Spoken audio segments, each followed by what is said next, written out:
tubwira izina rya filime ariko mukina nawe warimwo twarabonye mwambaye ibintu n'uyu muntu araza kubitubwira neza nawe nyene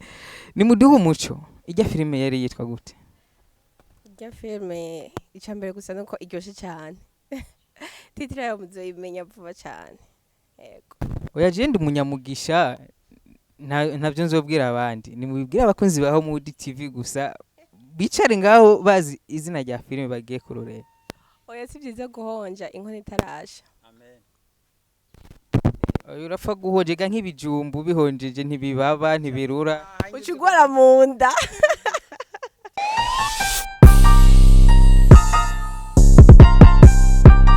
Homewood TV Together kandi move entertainment twese hamwe twashaka gushikana entertainment yacu kure uyu munsi nagende hano akomeye cyane nkuko muhabona inyubako ntisanzwe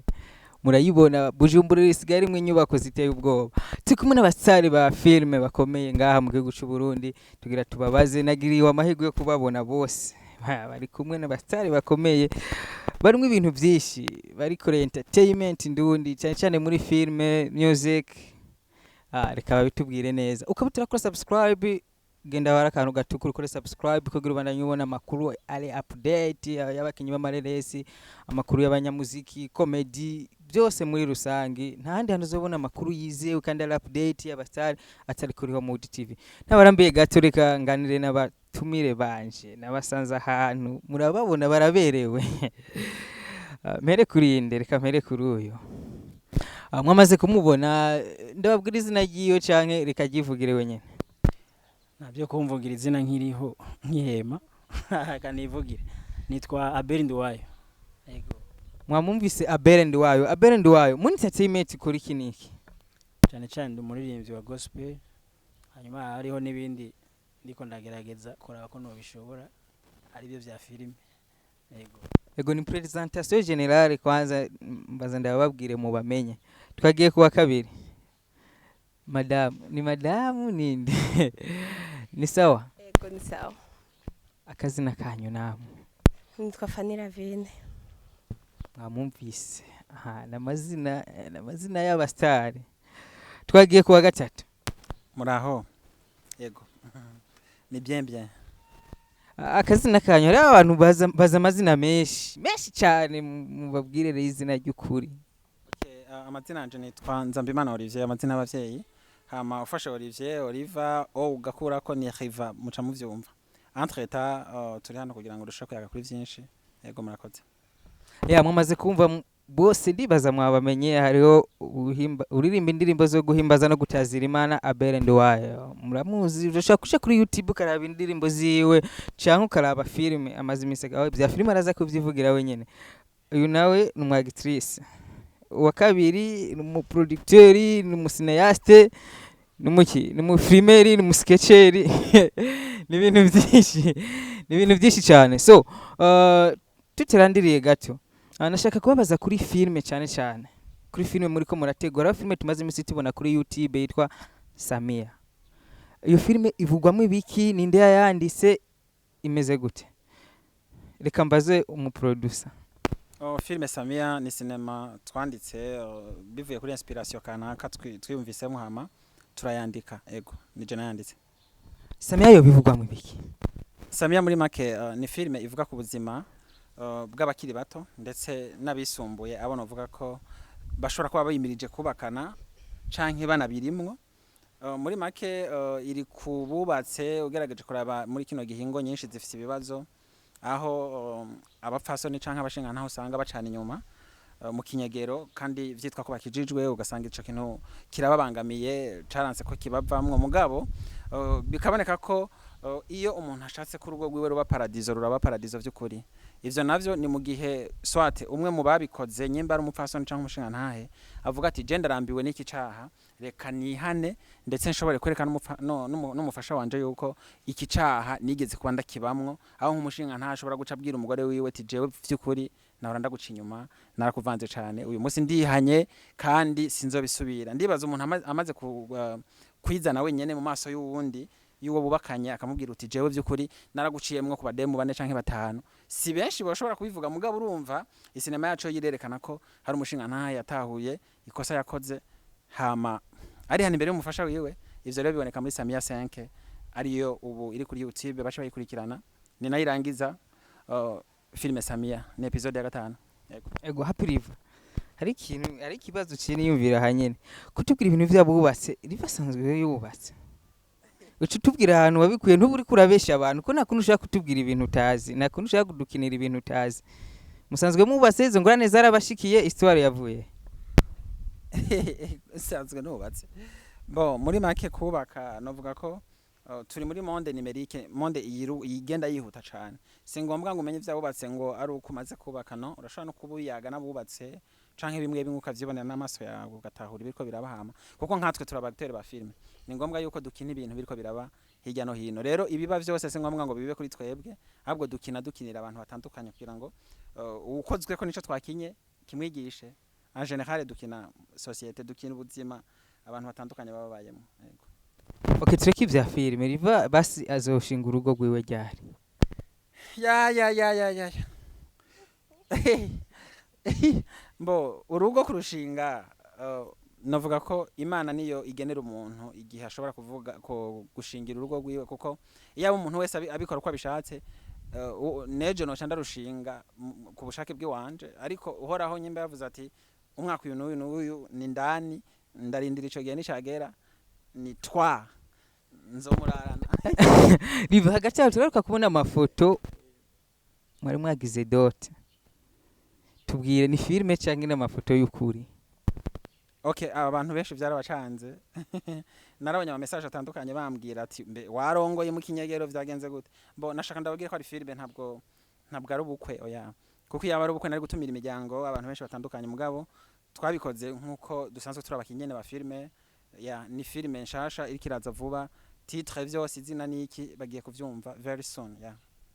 Twibira kabanga bakunzi ba Homewood TV bakunzi ba Homewood TV murafise amahirwe kuko ndabatoreza makuru ari update bakinywa amareresi ni Homewood TV gusa ntabandi uzobibwira utubwira izina rya filme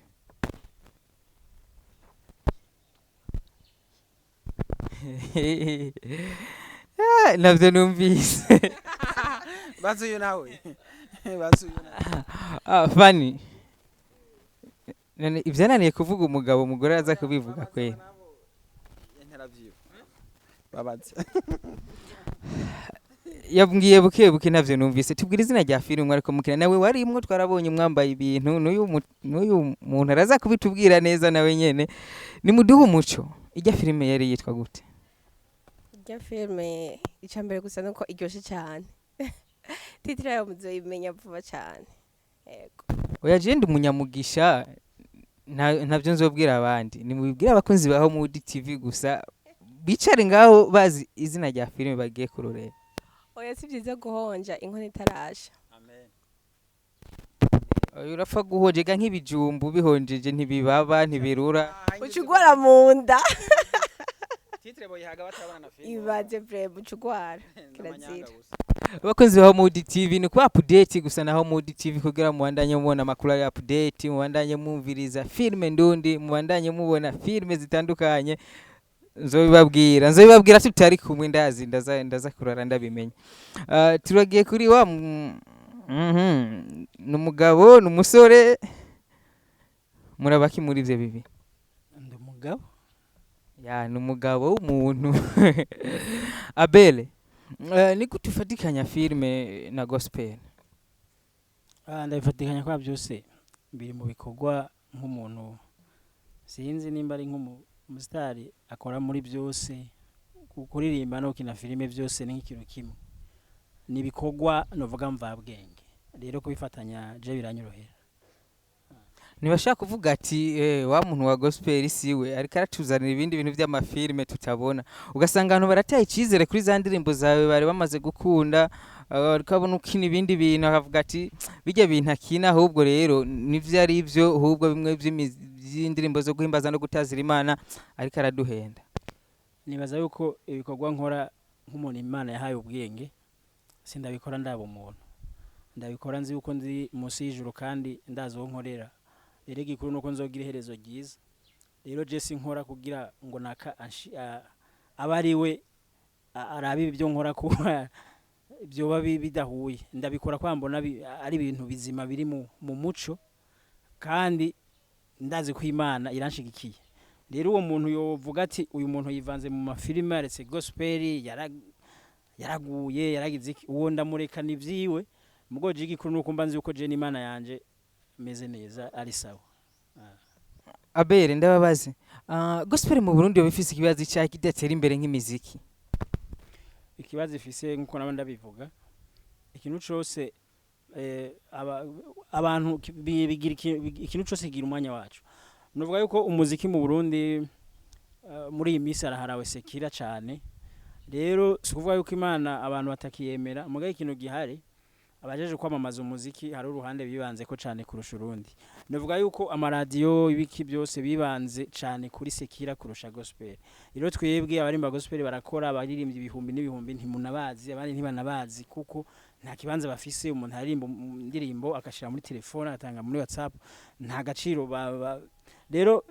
biravana n'uburyo amaradiyo adufata cyo ituma gospel yacu iri hasi. Umusibo kenera ko gospel ja hejuru uwo musi nyene yorarigiye hejuru. So kuva yuko gospel tudakora so kubera yuko abanyarwanda batusha gukora oya urabona yuko mu Burundi kindi kibazo gihari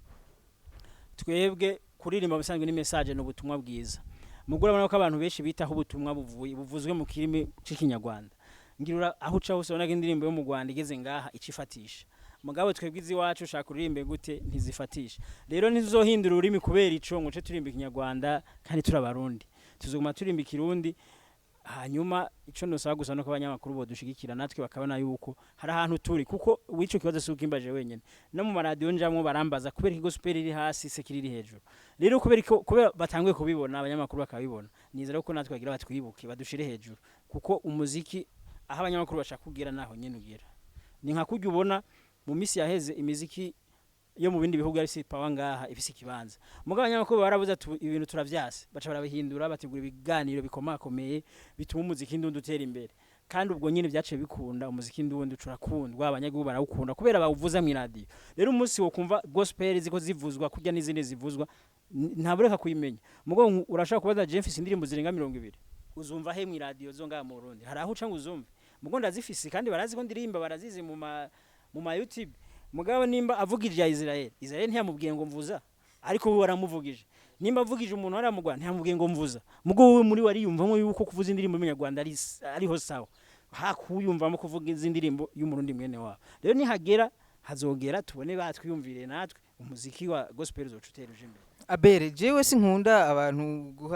guha uri kuduha umutwaro woba waranabananiye tubwire nka Abere kinagiye gukora kugira bihinduke vuba cyane je ngiye gukora iki kandi nzokubaza ko wagikoze nzokubaza ko wagitanga kugira ndagikore nsengera Imana impa amafaranga menshi nugure televiziyo na radio vyiwanje hanyuma nshemera ku murongo je ivyiwanje ndabicemure nze ndagira mugatari uko nkimeze ukomeze nka Abere ntaco nshaka guhindura jewe aho ubona narageze aho mera nk'unaniwe ndavuga ati je ndabona kwiyinzira kabisa iruhije idakunda mugo nk'umunsi Imana ntizi imbere kamivyi wanje aho no bikora mugo bajya bandi nta tegeko ndabafise ko ryo kubashirako gukora uko bakora uko bavyiyumvamo rero uwo mwanya barakunze sekira barakunze kurimbira abakobwa ivyo iyo niyo message ngiri harawe yeah funny afise indoto zo kugura TV mwemere mutere nka emeteri kugira ivyo bintu bize bishoboka jo akakaya ndamwemerera amasengesho oya dukeneye instrumental amasengesho hama instrumental byose biva mu gusenga kugira Imana indubwo buryo hama shoye kumuterera vuga ati je ndemeye parabolique imwe kugira ivyo bintu je Imana impeza giye ndemeye byinshi riva wewe meye iki kugira ivyo bintu izo ndoto zizoba kuri gospel mu Burundi tera imbere muri make nkuko abivuze nivyo ego abenshi urashobora gusanga bitayeho ibikorwa bya bamwe by'abandi bakabereka mugabo ico novuga ni kimwe nuko atocika intege ngo nuko bitavuzwa ahubwo nkuko abimubajije yoraba ico guhindura cyo gukora kinini imbere cyo tuma ivyo yipfuza gushika ko bikunda je ico ndamuterereye nivyakunda ko yuguruza televiziyo nzoza ndamukamerera ama gospel menshi azarashirayo misi yose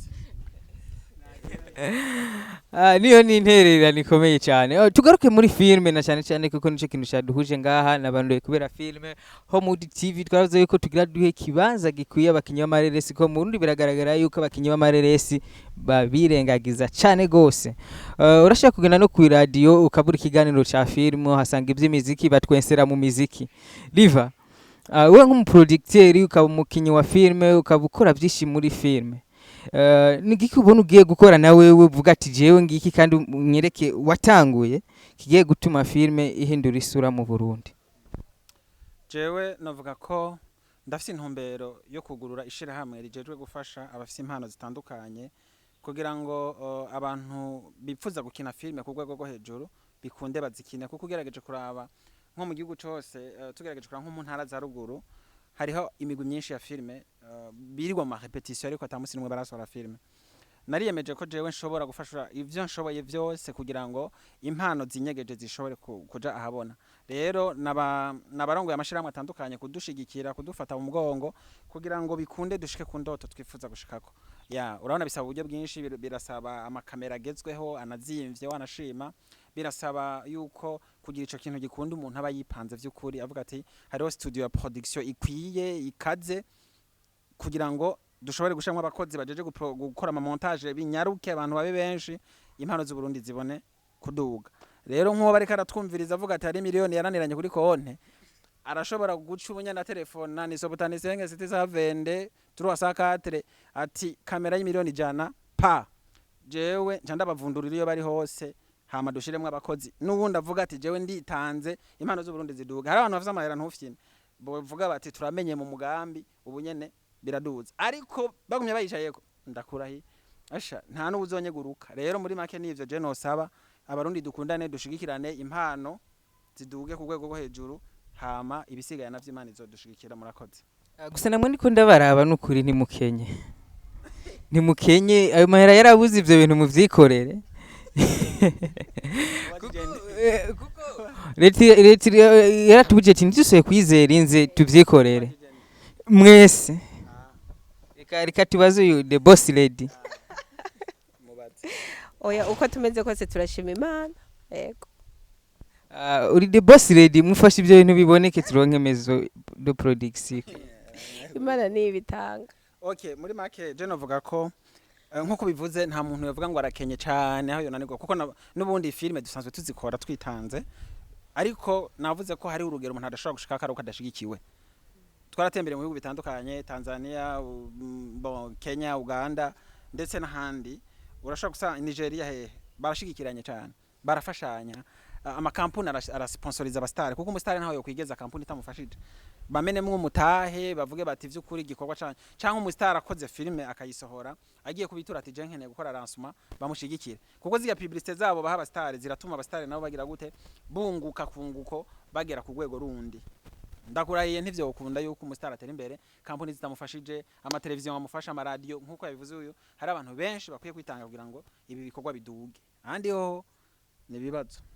Mwavyumvise bakunzi ba Homewood TV ukaba ufise amahera yananiranye nkuko yabivuze, investinga muri filime dutera imbere dushikire Hollywood na Bollywood byose birashoboka. Riva turi freshing ubwenge kadogo ngira ndabaza akabazo gato muri Homewood TV turiko tuganira n'umuntu ntibigende uko ntiyijana uko nyene. Nabagenzi bari mu muduga bagiye muri Tanzania. Mumvirize mwese muraza kumpenyisha. Nabagenzi bari mu muduga bagiye muri Tanzania. Bageze kuri frontier Kobero umuduga ugize isanganya. Abo bantu boshingurwa hehe? Bafuye. Isanganya bafuye. Habaye isanganya gusa. Bafuye. Nituzi ko bafuye. Boshingurwa hehe? Batapfuye bashingurwa ari bazima bafite.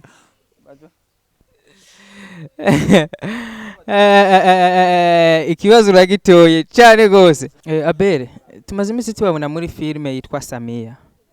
Byakenze gute kugira mukine mu iyo filime mukina role ya gute? Ikindi gice tukirindire ryari? Jewe nakinye mu role imbere mugani wawe nkuko bavuze ati hari abantu bazokubona bari bakuze uririmba bave bagucira imanza. Ni je rugabona kinye role yo gucamo umugore. Yo karabaye abafanizi bawe baraguhebye. Naramucamo umugore namuciye muri kamera kuko ntitwagiye mu gitanda. Rero naramucamwo muri kamera hanyuma Aga na SAMIA nza kumurondera ruguru hanyuma nsanga yarantotse ati ngo ruzehe rw'ibujumbura ati wapi ngezo ndamubuzisha afata decision yo kwiyumvira gusubira muhira rero nsubiye muhira naciye nsanga umufashe wanje ndasaba imbabazi urumva narihanye ntibazoncira urubanza naciye nihana kuvyo nagira byose hanyuma maze kwihana uruguru rurabandanya ruca rugenda neza novuga rero yuko SAMIA ni filme nziza yarigeze ku gice ca kane ubu twajeje igice ca gatanu ariyo finale ni nayo habonekamo ivyo byose byo SAMIA ibimbabazi uno musi nyene yageze kuri YouTube barashaka kuyiraba bakandika SAMIA partie 5 baca bayibona. namwe mwarakinye muri SAMIA Ariko cyane mwakinye role ya gute jewe umugabo wanje yarantaye kubera SAMIA ari n'umuryango uranta kubera nyene nari narongo bidaciye mu mategeko hama gusa mu nyuma ndasubirana n'umugabo wanje turubaka neza. pole sana kwanza Merci. Ariko nashimiye ko naguhaye lift bagutaye mwibaraba. Uyaranyunguruje kushikaho anshikana aho duhurira n'umugabo wanje tukaca dusubirana. uya muntu afise umutima mwiza Cyane sha. akajambo kagasunika rugi happy liver utubwire project mufise mugiye gutegura nyuma ya filme SAMIA dushe turangiza. murakoze cyane bwana Simone wa Homewood TV. Simo murakoze cyane bwana Simo wa Homewood TV. Ego projet dufise nidushaka kurambira abanywanyi bacu by'ukuri no kuvuga umunywanyi yusohoye film imwe aca yifuza yindi ariko abanywanyi bacu twashaka batare ko film ni ikintu kigoye gukora cyane gisaba uburyo bwinshi bagiye babona duteba ukwezi kumwe amezi abiri tuba tukiri ko turateka turindire ko bisha muri make film SAMIA yarangiye nababwiye ko partie ya gatanu yamaze gushika kuri YouTube barashaka kuyiraba wanditse SAMIA partie 5 uciyibona nizere ko film rero ikurikira nshasha ni iyitwa ubuzima yararangiye gukogwa filime ishushe kaze vuba cyane barayibona nko mu ndwi zibiri uhereye uno musi tariki zine ya uhereye uyu musi tariki zine ugaharura indwi nka zibiri filime ubuzima izo bashikiriye kubw'ivyo hari yindi yitwa Spiritual twakoranye n'abatanzania hari yindi yitwa Afterlife twakoranye n'abatanzania hariho n'izindi zine kuko zose hamwe ni filime 8 ndiko ndakora naye ndi nshasha y'ubugeni babona nakoze Dote na Mariage vyo mu cinema izo zose vuba cyane barazibona murakoze cyane ndakunda abanywanyi bacu ba cinema ndundi uko dukina twese mu gihugu cy'u Burundi mudufane mugume muduterera tugere ku ntambwe abandi bose bageze ko mu bindi bihugu murakoze cyane big up murashoboye we love you so much wico ndagusaba twengera abanywanyi ba Homewood TV gusaba aciye agenda abere murakoze cyane ndabashimiye Nzona basengera Imana ibandanye kwateza imbere Homewood hariho akanama numva bita Homewood muri Amerika abakinyi ba cinema bari bayita ba Homewood Imana bateza imbere bayikaritie yanyu itesa nyene muronka ivyuma mazu meza nyene mutera imbere Haleluya tuzoguma tubasengera mwavyumvise abakunzi ba Homewood TV twari kumwe n'abakinyi b'amareresi mwamaze nkuko mwabonye twari turi kumwe baratubwiye byinshi kuri project bafise mukaba muzobona ibikorwa vyabo mu misi mike cyane icyo sabwa gusana gukora subscribe ukabutera ikora mwari kumwe na Simon Pro kuri kamera kumwe na Parfait ya nandi hanizoronka amakuru ari update atari kuri Homewood TV na cyane amakuru y'abakinyi b'amareresi kumana natwe Homewood TV Together can move our entertainment twese hamwe turashaka gushikana entertainment yacu kuri kagera kule. Wow.